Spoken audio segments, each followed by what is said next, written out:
Belum ya?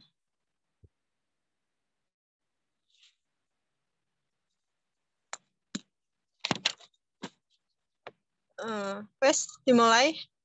Bismillahirrahmanirrahim.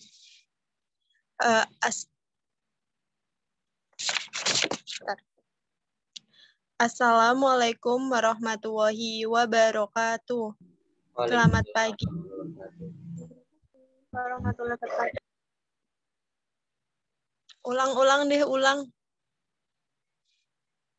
Ya, diulang. Assalamualaikum warahmatullahi wabarakatuh. Waalaikumsalam warahmatullahi wabarakatuh. Selamat pagi dan salam sejahtera untuk kita semuanya. Mari kita ucapkan puji syukur kepada Allah Subhanahu wa Ta'ala karena atas rahmat dan hidayahnya kita dapat berkumpul dalam acara seminar proposal pada pagi hari ini. Yang kami hormati Bapak Farid Ahmadi dan Ibu Kurniana Bektiningsih serta yang teman-teman sekalian. Sebelum memulai acara, mari kita berdoa terlebih dahulu menurut agama dan keyakinan masing-masing. Berdoa dimulai.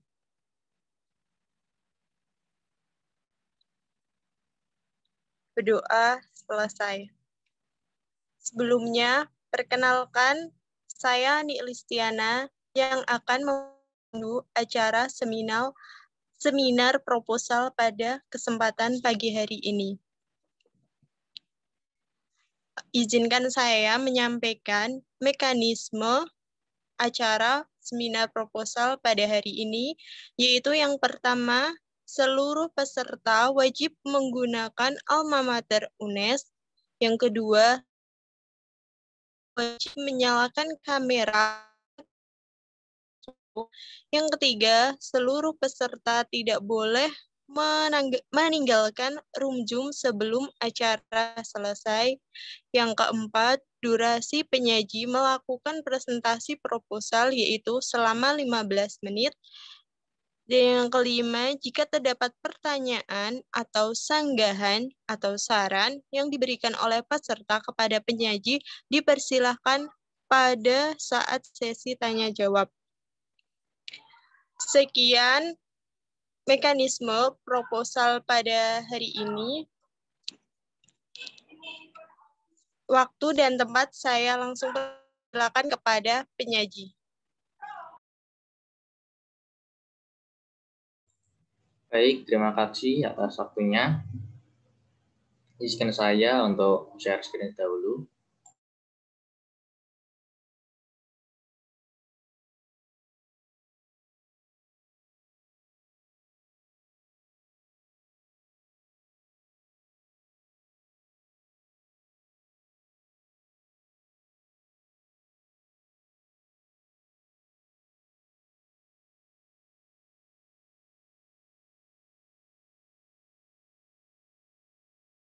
Apakah sudah terlihat? Sudah. Oke, baik.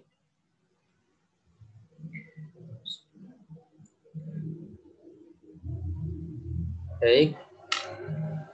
Berikut untuk presentasi saya berjudul Pengembangan Media Pembelajaran Infografis pada Pembelajaran IPS kelas 4 SD Negeri 2 Ragu Kelampitan Jepara. Yang pertama adalah landasan yuridis. Landasan yuridis yang saya gunakan adalah UU nomor 20 tahun 2003, pasal 3 tentang Sistem Pendidikan Nasional, yang disebutkan bahwa pendidikan adalah usaha sadar dan terencana untuk mewujudkan suasana belajar dan proses pembelajaran agar peserta didik secara aktif mengembangkan potensi dirinya untuk memiliki kekuatan spiritual, keagamaan, pengendalian diri, kepribadian, kecerdasan, akhlak mulia, serta keterampilan yang diperlukan oleh dirinya. Selanjutnya adalah Permendikbud nomor 37 tahun 2018 yang berisi pendidikan nasional berfungsi untuk mengembangkan kemampuan dan membentuk watak serta peradaban bangsa yang bermartabat dalam rangka mencerdaskan kehidupan bangsa serta bertujuan untuk mengembangkan potensi peserta didik agar menjadi manusia yang beriman dan bertakwa kepada Tuhan Yang Maha Esa, berakhlak mulia, sehat, berilmu, cakap, kreatif, mandiri, dan menjadi warga negara yang demokratis serta bertanggung jawab. Selanjutnya, Surat Edaran nomor 4 tahun 2020 berisi tentang pendidikan dalam masa darurat penyebaran COVID-19. Dalam surat edaran tersebut, Kemendikbud menginstruksikan kepada dunia pendidikan untuk menyelenggarakan pendidikan dengan pembelajaran jarak jauh dan menyarankan para peserta didik untuk belajar dari rumah masing-masing dengan bimbingan dan pendampingan dari orang tua. Selanjutnya adalah landasan teoritis. Landasan teoritis yang saya gunakan adalah dari menurut Ashar tentang media pembelajaran, yang isinya media pembelajaran merupakan segala sesuatu yang dapat menyampaikan pesan dari sumber kepada siswa secara terencana sehingga pembelajaran dapat berlangsung secara efektif dan efisien.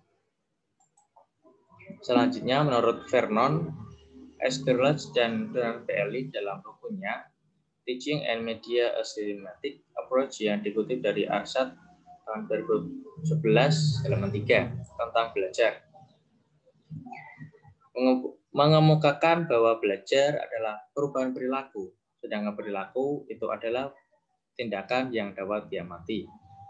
Yang ketiga, menurut Barudin dan Wahyuni Barudi dan Wahyuni tahun 2015 halaman 18 tentang ciri belajar.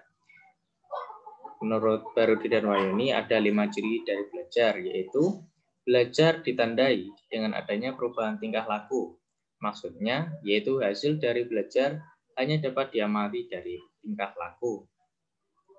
Yang kedua, perubahan perilaku relatif permanen. Perubahan tingkah laku yang terjadi karena belajar untuk waktu tertentu akan tetap atau tidak berubah. Perubahan tingkah laku tidak harus segera dapat diamati pada saat proses belajar sedang berlangsung. Perubahan perilaku dapat bersifat potensial. Yang keempat, perubahan tingkah laku merupakan hasil latihan atau pengalaman. Yang kelima, pengalaman atau latihan dapat memberikan penguatan. Sesuatu yang memperkuat akan memberikan semangat untuk mengubah tingkah laku. Selanjutnya menurut Slameto tahun 2010 halaman 54 sampai 72 tentang faktor yang mempengaruhi belajar. Faktor yang mempengaruhi belajar dibagi menjadi 2 golongan, yaitu intern dan ekstern. Untuk beberapa faktor intern yang mempengaruhi belajar antara lain faktor jasmania, faktor psikologis, dan faktor kelelahan. Beberapa faktor ekstern yang dapat mempengaruhi belajar dapat dikelompokkan menjadi 3, yaitu faktor keluarga, faktor sekolah, dan faktor masyarakat.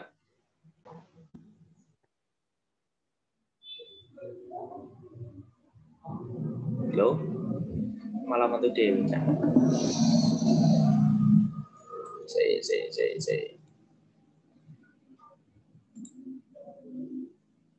Oke, lanjut. Mau tekan dia. Sarjio ya.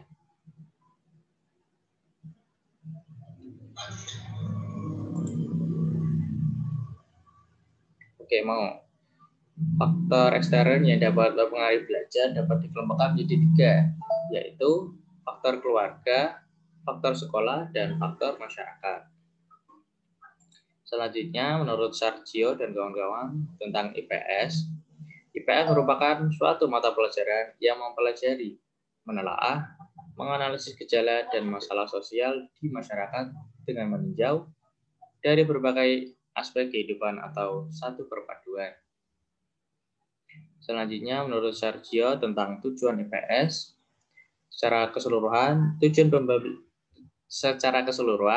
tujuan pembelajaran IPS di SD antara lain membekali peserta didik dengan pengetahuan sosial yang berguna bagi kehidupannya, membekali peserta didik dengan kemampuan menganalisis, mengidentifikasi, dan menyusun alternatif pemecahan masalah sosial yang ditemui di kehidupan masyarakat. Yang ketiga, membekali peserta didik dengan kemampuan berkomunikasi dengan masyarakat dan berbagai bidang pengetahuan dan keterampilan. Yang keempat, membekali peserta didik dengan kesadaran, sikap mental yang positif, dan keterampilan terhadap pemanfaatan lingkungan hidup yang menjadi bagian dari kehidupan. Yang terakhir, membekali peserta didik dengan kemampuan mengembangkan pengetahuan IPS sesuai dengan perkembangan kehidupan masyarakat, ilmu, dan teknologi. Selanjutnya, landasan teoritis yang ketujuh yaitu dari Lanko, Ricci, dan Crooks tentang infografis. Mengatakan bahwa infografis disebut sebagai sebuah visualisasi data, informasi, atau struktur informasi. Informasi yang disajikan dengan gambar lebih baik dibandingkan dengan teks saja. Selanjutnya adalah landasan empiris. Landasan empiris menurut penelitian dari Alvin, Fadila Hersita, Aan Kusdiana, dan Reza Respati tahun 2020 yang berjudul Pengembangan Media Infografis sebagai Media Penunjang Pembelajaran IPS SD. Selanjutnya, menurut Hejar Reizal, Agustiningsi, Fajar Syah Utama tentang pengembangan belajar berbasis infografis pada tema ekosistem untuk meningkatkan hasil belajar siswa kelas 5 SD. Selanjutnya adalah identifikasi masalah.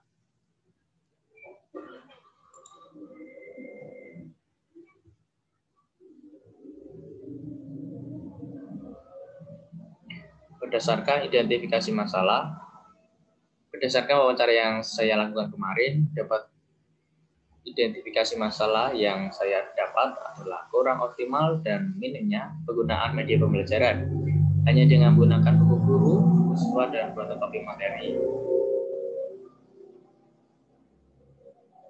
Metode yang digunakan hanya hafalan dan mata pembelajaran yang mengandung banyak bacaan.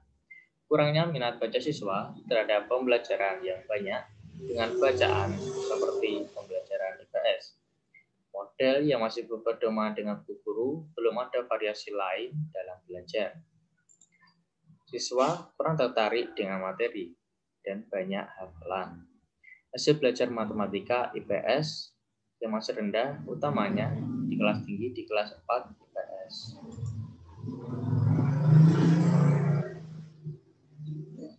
Berdasarkan identifikasi masalah, peneliti membatasi masalah terkait dengan media pembelajaran pada muatan pembelajaran IPS.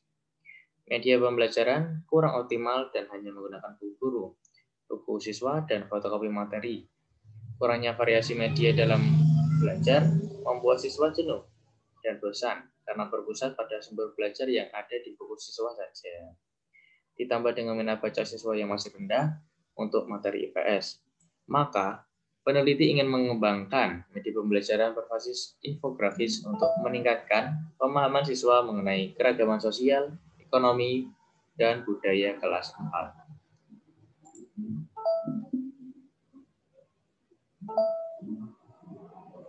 Selanjutnya adalah rumusan masalah. Rumusan masalah yang saya angkat adalah bagaimana desain pengembangan media pembelajaran infografis pada pembelajaran IPS di kelas 4 SDN 2 Ratu Kelamitan Jepara.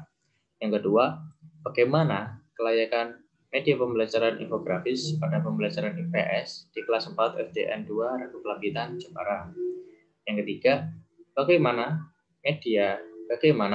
keefektifan media pembelajaran infografis terhadap hasil belajar IPS di kelas 4 SDN 2 Ragu Kelamitan Jepara. Tujuan penelitian saya adalah mengembangkan desain media infografis pada pembelajaran IPS di kelas 4 SDN 2 Ragu Kelamitan.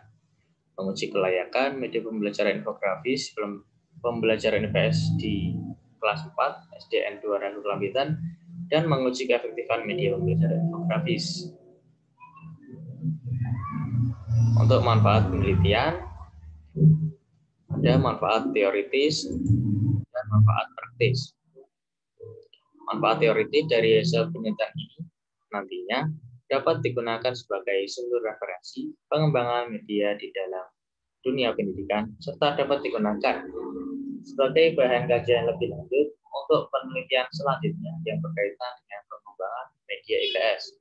Selain itu, juga sebagai masukan dan bahan pertimbangan dalam pembelajaran untuk meningkatkan kualitas proses pembelajaran dan hasil belajar pokok bahasan yang lain. Selanjutnya, untuk manfaat praktis, dari siswa sendiri mendapatkan pengalaman belajar menggunakan media infografis. Membantu siswa dalam memahami materi yang terdapat di dalam media pembelajaran infografis IPS. Meningkatkan daya tarik siswa terhadap materi pembelajaran IPS. Serta untuk guru, dapat untuk mempermudah penyampaian materi pembelajaran dengan bantuan media pembelajaran infografis. Memotivasi para guru untuk dapat melakukan pembelajaran inovatif, sehingga tercipta suasana pembelajaran aktif, kreatif, afektif, dan menyenangkan. Selanjutnya, untuk sekolah, memberikan kontribusi yang lebih baik dalam perbaikan pembelajaran di sekolah, menambah pengetahuan bagi guru-guru di SDN 2 Ragu Kelampitan tentang pengembangan media grafis. Dan untuk peneliti, dapat mengaplikasikan ilmu yang diperoleh selama perkuliahan, memberikan pengetahuan dan wawasan, dan meningkatkan keterampilan peneliti dalam mengembangkan media pembelajaran.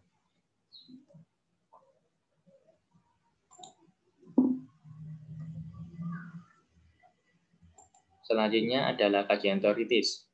Kajian teoritis yang saya gunakan adalah teori belajar, hakikat belajar, pembelajaran, hasil belajar, pembelajaran SD, sumber belajar, media pembelajaran, dan infografis.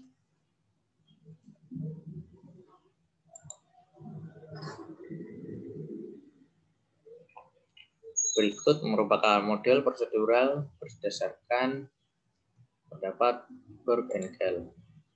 Yang pertama ada potensi dan masalah, pengumpulan data, desain produk, validasi desain, revisi desain, uji coba produk, revisi produk, uji coba pemakaian, revisi produk, dan produksi massal. Berikut merupakan kerangka berpikir dalam penelitian saya. Permasalahan penggunaan media yang kurang optimal hanya bagi guru dan siswa, hasil belajar yang masih rendah. Untuk media pembelajaran infografis, dimulai dari pengumpulan data, observasi, wawancara, data dokumen, serta analisis kebutuhan guru dan siswa. Desain produknya, merancang dan menyusun desain produk. Untuk validasi desain, dinilai rancangan produknya dan divalidasi oleh ahli materi, media, dan bahasa. Untuk revisi produknya, memperbaiki desain sesuai saran ahli. Uji coba kelompok kecil dengan penerapan media dan tanggapan siswa dan guru. Revisi produk lagi, memperbaiki media saat uji kelompok kecil. Lalu, diuji kelompok besar di penerapan media, pretest dan tes serta hasil belajar. Yang terakhir, memperbaiki media saat uji kelompok besar.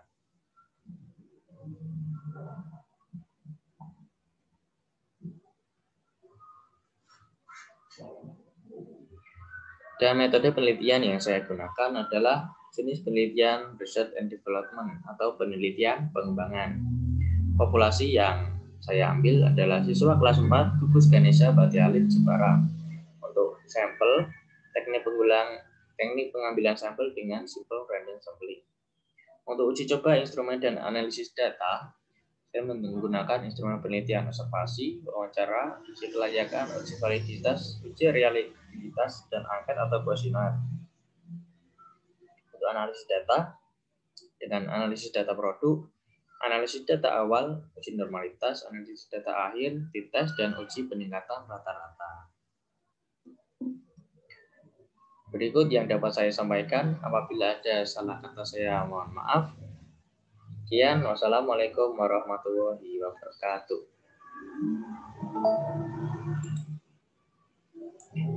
Selanjutnya saya kembalikan ke moderator.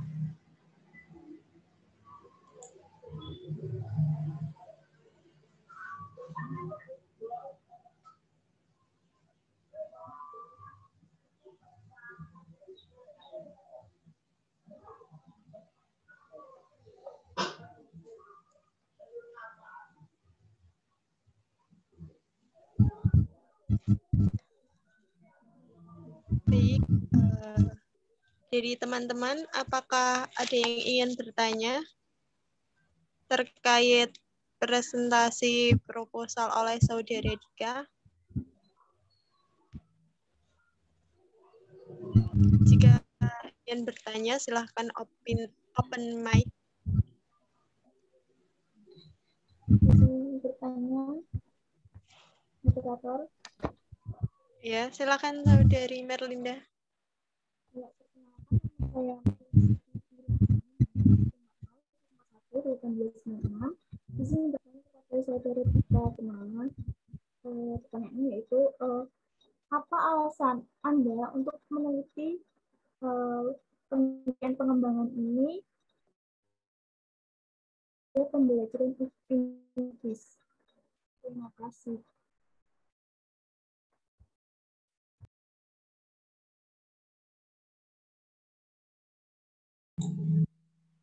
Izin menjawab Saudari Marlinda terkait pertanyaannya.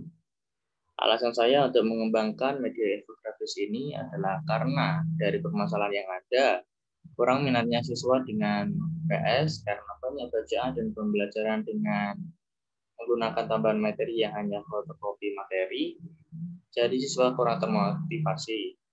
Oleh karena itu, saya mengembangkan penelitian ini, yaitu penelitian menggunakan media infografis agar siswa tertarik dan literasi siswa untuk belajar bertambah. Sekian.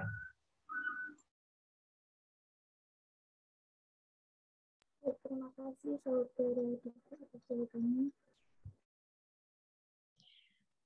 Terima kasih Saudari Marlinda atas pertanyaan yang telah diberikan. Apakah teman-teman ada yang ingin bertanya? Izin masuk, izin.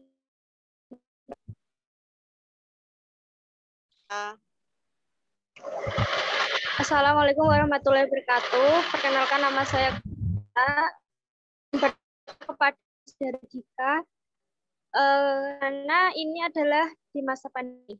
Kemudian bagaimana cara peneliti itu menguji efektif atau tidaknya media yang telah dirancang atau dibuat itu jika diimplementasikan kepada siswanya. Itu bagaimana?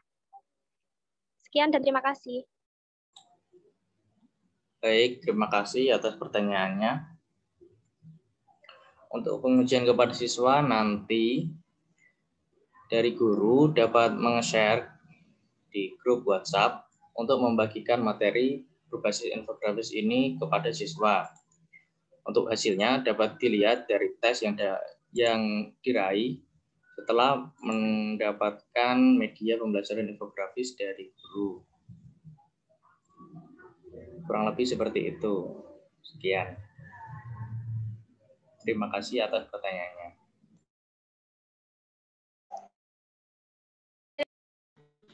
Terima kasih Saudari Kristita atas pertanyaannya. Dari teman-teman, adakah yang ingin bertanya lagi?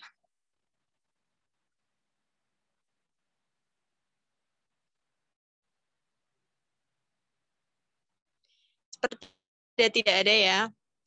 Baik, saya akan langsung saja memberikan kesimpulan di apa yang telah disampaikan oleh Saudara Dika, yaitu pada seminar proposal oleh saudara berikut.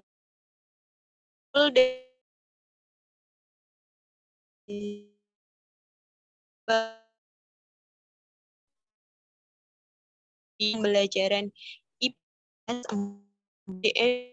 kelanjutan dengan jenis penelitian yaitu penelitian pengembangan atau R&D data kualitatif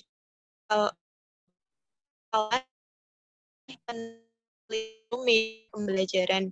Dan saya akan menyimpulkan dari pertanyaan-pertanyaan yang telah diberikan oleh teman-teman, yaitu yang pertama dari Saudari Merlinda, yaitu apa alasan Anda melakukan pengembangan media pembelajaran infografis seperti itu. Nah, yang dapat saya simpulkan yaitu karena permasalahan tentang kurang minatnya siswa terhadap pembelajaran IPS, karena banyak bacaan dan pembelajarannya juga menggunakan tambahan materi yang hanya difotografasi. Sehingga peneliti mengangkat penelitian ini yaitu pengembangan media infografis agar menarik siswa untuk belajar IPS. Dan yang kedua yaitu pertanyaan oleh Saudari Krusita, yaitu bagaimana cara peneliti menguji keefektivitasannya media pembelajaran ini di masa pandemi seperti ini. Yaitu cara mengujinya, peneliti media pembelajaran melalui grup WhatsApp yang dikelola oleh guru, dan hasilnya dapat dilihat yaitu dengan melalui tes yang telah diberikan oleh guru, seperti itu. Sekian dari saya. Apabila ada salah kata mohon dimaafkan. Wassalamualaikum warahmatullahi wabarakatuh. Waalaikumsalam warahmatullahi wabarakatuh.